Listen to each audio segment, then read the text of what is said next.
أعوذ بالله من الشيطان الرجيم بسم الله الرحمن الرحيم رب اشرح لي صدري ويسر لي أمري واحلل عقدة من لساني يفقهوا قولي. So normally our understanding of events in our lives has an influence not on the reality itself, but how we overcome or tackle that reality that we are facing in life. And that's whether it's positive or negative. The dilemma of every human being is whether we consider the glass to be half full or half empty. And we have that and we see that in our lives as well. You see two individuals, they're getting fired from the same job. One of them, he goes home, becomes depressed, maybe does something to himself, hurt himself because of that. Another person, he goes home and he becomes grateful because sometimes he starts to appreciate the small blessings in life that he was taking for granted because he was focusing too much on his career. The reality of what happened is the same, but how they tackle it is different. Why? Because one of them, he understands it as a positive thing, or his outlook is positive. The other person, his outlook is what? Negative. And the same applies to all the things that we experience in life. Tragedies as well. You see two individuals, both in a car accident. One of them, he comes out and recover. He becomes more grateful. Another person, no, he just lies in bed and complains about him being hurt.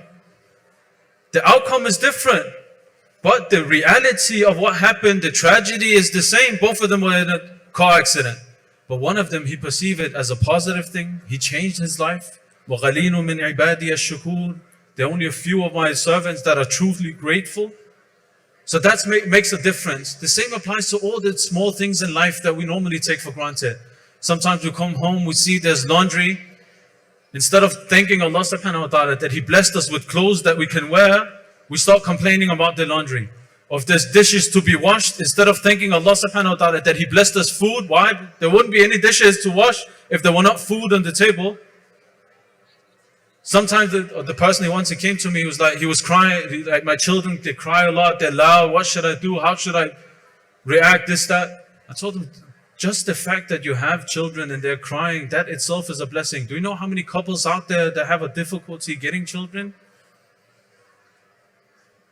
Understanding their cry to be, that's why you see the Prophet ﷺ, when he heard infants cry, he never told the parents that they should quiet them. No, in fact, he said, let them cry. Let them be comfortable. Let them be comfortable. Look at the outlook here. The outlook is different. The reality, it's the same. There's no difference when it comes to reality. Children, they ask questions a lot. Like my son, he's 4 years old. One of the things they do when they come in that age, they ask a lot of questions. Why is this? Why is that? And even when you give them the answer, they ask you why again. That just shows that he has an intellect that works. Is that not worth being appreciated or be grateful for? Of course it is. So why is it that we're getting annoyed? Because our outlook sometimes is negative. The reality is the same, but our outlook and perception of certain things and events in life, that's different. Sometimes we look at it positive, sometimes we look at it in a negative, with a negative outlook. So our question tonight is, how should we perceive death then? We were speaking about the hereafter. Our discussion and topic was about the hereafter. So how should we perceive death? Because there's some positive sides to having a negative outlook sometimes as well. It's not like it's all bad. In fact, we have a lot of narrations about considering death as being a negative thing. Why? Because it's very effective, but at the same time, it's short term. The effects of it is short term. In what sense? For example, I go to the graveyard once in my life, I become a bit fearful, so I start to change some behavior, like my interactions with other individuals. But does that itself change my behavior totally or my character as an individual? No. It's short term normally. But death, or considering death to be a positive thing, that is exactly what lasts and what is continuous. Hence, one of our most important tasks as mu'mineen, as believers, is how to obtain an optimistic understanding and perception of death. How can we do that? That should be a question for every mu'min, every believer. Because just being negative about it, saying that I'm going to die, therefore I need to appreciate stuff, appreciate my lives and so on and so forth, that itself is not always enough. It's short term. Yes, an arrogant person, when he understands that death is close, then he stops being arrogant. But if he were to live a bit longer, he would go back to being arrogant as well. It leads to what we call inattention, ghafla. And that's the short-term effects of, for example, fear. But when it comes to love, attachment, affection, no, that's different. It's something that lasts for a long time. It's going to be with you all the time. So how is it actually possible for us? In a narration from Rasulullah sallallahu alaihi wasallam, he states, "Kafa bil mauti wa'ida." Death in itself is a preacher. You don't need a preacher more than death itself. You see people around you are passing away. Your family members, neighbors, people around you. You go to the graveyard, you see people that are younger than you in that graveyard. That itself is a preacher that preaches to you that what? Be careful, your time is limited in this world. But how can we understand it and understand it as being something which is positive, or to be optimistic about it? That's the question. That goes back to what we discussed yesterday about the concept of time. What tool was it that we had to use and utilize in order to understand the concept of time? Contemplation. If you use that tool to get an optimistic understanding of death, then the reality of death, which is that it's a transition from one life to another, you will accept that transition and this reality, and you will accept it wholehearted. Then death is not going to be a positive, negative thing anymore. In fact, you will be optimistic about death. You will be optimistic about death. And we all experienced it. How many times have we caught ourselves daydreaming about a certain thing which produced so much pleasure, so much joy? Even though we didn't experience it. We were sitting in the train, we saw a car, and we were imagining ourselves having that car. Yeah? Suddenly a smile appears on the face, right? Just the thought itself. Allah subhanahu wa ta'ala, when He talks about the hereafter, paradise, in the Holy Quran, look at the verses from the Holy Quran and ponder upon those verses, and you'll see He don't just tell us that there's a hereafter and just leave it there, some abstract concept of the hereafter. He breaks it down in details for you what's going to happen in the hereafter. But if we stop for a moment and contemplate upon these verses from the Holy Quran and start to imagine these details and contemplate upon the details that Allah He mentions in the Holy Quran, that itself will create an optimistic understanding of the hereafter as well. Look, it's in details that He explains the hereafter. He tells us what clothing we will be dressed, the fabric of our clothing, the food that we're going to eat, the people that we're going to meet, the people that we're going to be neighbors to. All of these things. All of these details are mentioned in the Holy Quran, but we read it just like we just pass by it. And then when we reach to the verses of the hellfire, we start shedding tears because we become fearful. What about the positive sides to it? Why is it that Allah subhanahu wa ta'ala tells the believers that they should recite Surah Al-Waqi'ah before they go to sleep? In other words, at the end of the day, the only thing that you should think of when you go to sleep is about the blessings in the hereafter. Recite Surah Al-Waqi'ah, you see. It's all about the hereafter, from the beginning to the end. He talks about the blessings in the hereafter in details. And then you're telling me that it's not possible that we actually can have a positive understanding or an optimistic understanding of death? Of course it is. We just don't utilize the ability to contemplate to the right things. We don't direct it towards the right things in life. In fact, we do the opposite. We're so busy thinking about all our issues and problems in this world that we get attached to this world.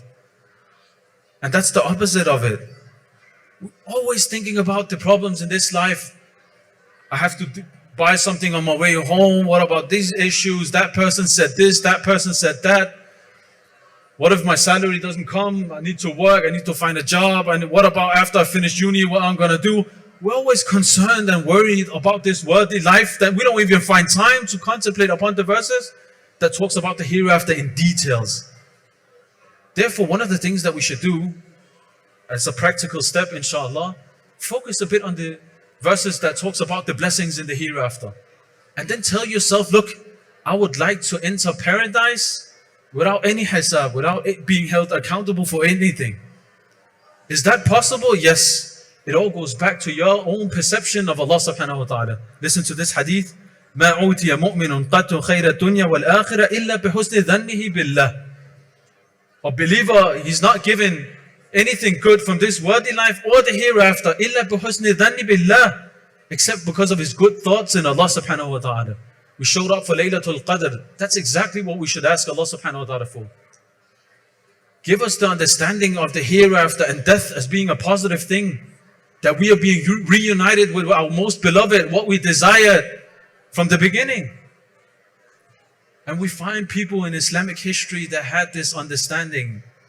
When Abu Abdullah alayhi salam, he was asked, how much do you miss the hereafter? How much do you miss death? He said, how much did Prophet Yaqub miss Prophet Yusuf alayhi salam? How much did Prophet Yaqub miss Prophet Yusuf alayhi salam? You all know the story. He shed tears until what? He lost his sight. That's how much he missed Prophet Yusuf alayhi salam. Abu Abdullah alayhi salam, he said, I miss the hereafter as much as Yaqub, he missed Yusuf. That's what hereafter means to me. Once there was a Fatiha in our school, a Fatiha. Remember him in your du'as tonight as well, inshallah. A blessed teacher of ours. He was a teacher in philosophy, Sheikh Mohamad Khani. Very wonderful individual, wonderful person. So the Fatiha was in our school. He died in a car accident. So another teacher, he gave a lecture about this individual, Sheikh Muhammad Ali. And he said, I believe that my perception of death changed completely after the death of Sheikh Muhammad Ali. And he said, no, you know why? Have you read the story of Prophet Sulaiman alayhi salam? That he was so gentle, he wouldn't even hurt an ant. He said, Sheikh Muhammad Ali, he was like that. He was such a gentle person, such a compassionate person. He wouldn't even hurt a fly. He wouldn't even hurt a fly. That's how gentle a person he was. So I'm pretty sure and I'm convinced if Allah subhanahu wa ta'ala gives death to a person like Sheikh Muhammad Ali, then I'm convinced that death is not a negative thing.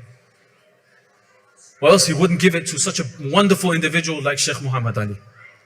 He said, my perception of death changed after the death of who? Sheikh Muhammad Ali, because he was such a wonderful individual that I know for sure that Allah, He wouldn't give him something which is negative.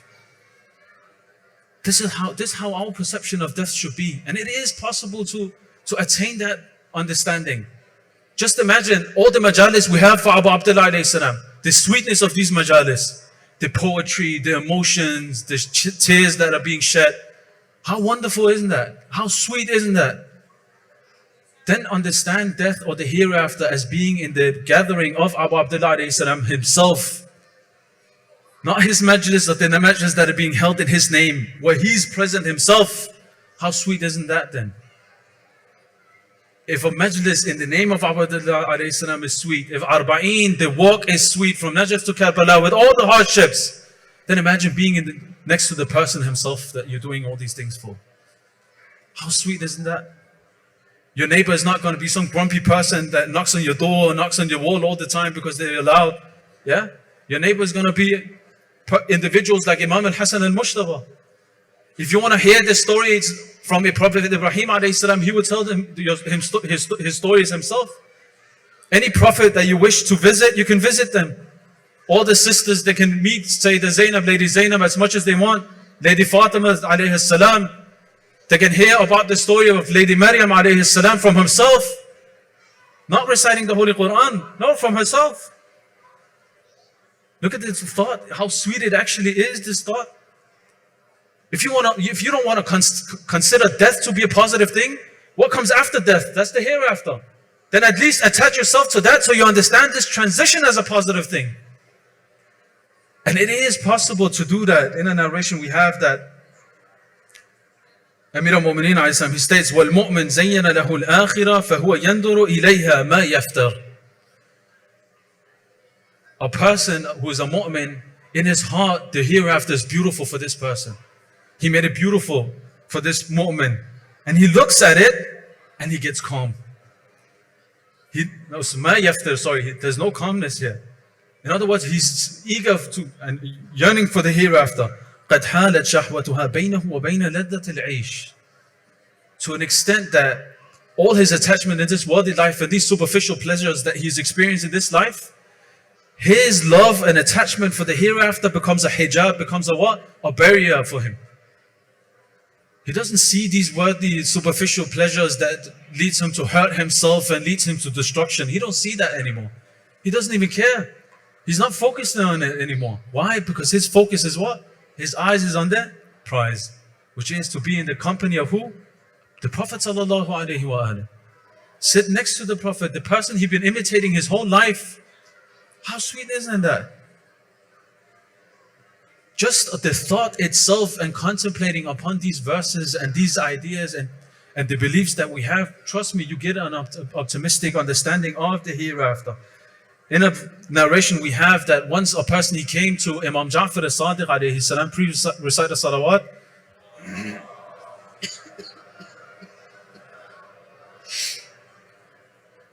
And he was asked about the verse from the Holy Quran where Allah subhanahu wa ta'ala states, Ya ayyatuha an-nafsul mutma'inna irja'i ila rabbiki radiyatan mardiyah. O you secure soul, turn to your Lord where you are pleased and He's pleased with you. Imam Ja'far as-Sadiq, the companion, he asked him, we understand that God has to be pleased with us. We understand that point. But what does it mean that the soul has to be pleased as well? What does it mean that his soul has to be pleased as well? Yes, Allah would pleased with us. But what about the soul being pleased? How do you explain that? He said that's because when a believer, the angel of death comes to a believer, the believer refuses to go. He's not ready to go. And he tells the angel of death, I'm not moving anywhere, I'm not going anywhere until Ahlul Bayt alayhi salam come and pick me up themselves. Until what? Ahlul Bayt alayhi salam comes themselves. The angel of death, he accepts, and this verse will be recited for this person, this believer. Turn to your Lord, return to your Lord, where you are pleased. Why? Because Ahlul Bayt alayhi salam showed up to pick you up. Isn't that positive? Isn't that a blessing? Yes, you're bidding farewell to your parents just for a short period of time, or your family members and so on and so forth when you're being put in the grave. But there's people greeting you on the other side that are much more enjoyable. And that's Ahlul Bayt alayhi salam. Changing our perception of death, dear brothers and sisters, makes it easier for us to get that attachment to the hereafter. We just have to utilize the ability Allah, He created us with. The ability to what? Contemplate. And it is possible. In a narration we have from Amir al-Mu'mineen, about Amir al-Mu'mineen alayhi salam, where he was about to be buried. We read that he was buried at night. And the only people were burying him, I think there were 4 or 5 people. His sons, Mohammad ibn Hanafiya, Ja'far, Hasanain alayhim salam. They were the only ones burying about Amir al-Mu'mineen alayhi salam. And they buried him in a hidden place. You know that. We only knew where the grave of Imam Ali alayhi salam, we found out where the grave of Ali ibn Abi Talib were after Imam Sadiq, he told us, many generations afterwards. Imagine the Khalifatul Muslimin, he had to be buried at night in a secret location. The Khalifatul Muslimin, the conqueror of Khaybar. That's how sad it is. But Amir al-Mu'mineen, he was more worried about another burial, not his own. He knew that he would be buried in a secret location in the middle of the night, hidden from the people. And that was when he had to bury Fatima az-Zahra sallallahu alayha himself. Because at least we know where the grave of Ali ibn Abi Talib is, because Imam Sadiq, he told us. Well, even after 1,400 years, until this day, we don't even know where the grave of Fatima az-Zahra sallallahu alayha is. It was so sad that when Ali ibn Abi Talib, he was carrying the body of Fatima towards her grave, he told the children, bite your sleeves because I don't want people hear you crying in the night. Bite your sleeves so the people don't hear you cry out loud.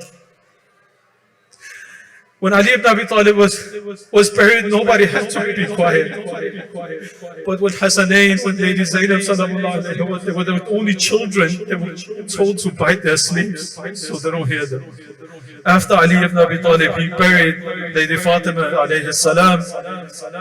The narration states, فَلَمَّا نَفَذَ يَدَهُ مِنْ تُرَابِ الْقَبْرِ حَاجَ بِهِ الْحُزْنِ. After he dusted off his hand from the light soil of the grave of Fatima az-Zahra sallallahu alayha, haja bihil huzn. Sorrow broke out in his heart, attacked his heart. Have you tried to bury one of your beloved? It's after you put them in the grave and you finish burying them that you actually understand that you've been separated from them. That's when the reality strikes you and hits you. And that's what happened to Amir al-Mu'mineen. فَأَرْسَلَ دُمُوَهُ عَلَى خَيْتِهِ. His tears started to shed down his blessed face. وَحَوَّلَ وَجْهَهُ إِلَىٰ قَبْرِ رَسُولِ اللَّهِ صَلَّى اللَّهُ عَلَيْهِ وَآلِهِ. He turned his face towards the grave of of the Prophet sallallahu alaihi wasallam, and he said, "Assalamu alayka ya Rasulallah minni, wassalamu alayka min ibnatik wa habibatik wa qurrati aynik. Assalamu alayka ya Amir al-Mu'mineen.